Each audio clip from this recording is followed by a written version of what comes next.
এক চটি চাটা মোল্লার বাচ্চা আমাকে কমেন্ট করেছে, আমাদের দম আছে, আমরা 10টা বাচ্চা নেব।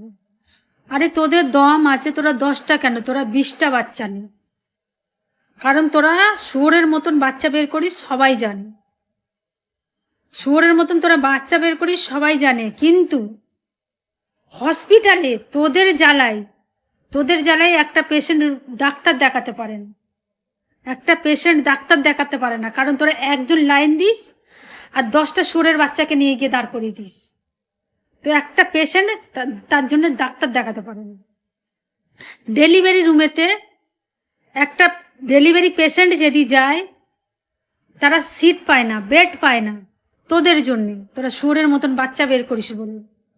তোদের মারা বাচ্চা বের করছে, তোদের বউরা বাচ্চা বের করছে, তোদের মেয়েরা বাচ্চা বের করছে, তোদের শাশুড়িরা বাচ্চা বের করছে। মানে তোরা শুধু বাচ্চা বের করতেই থাকিস শুয়োরের মতো, বুঝেছিস?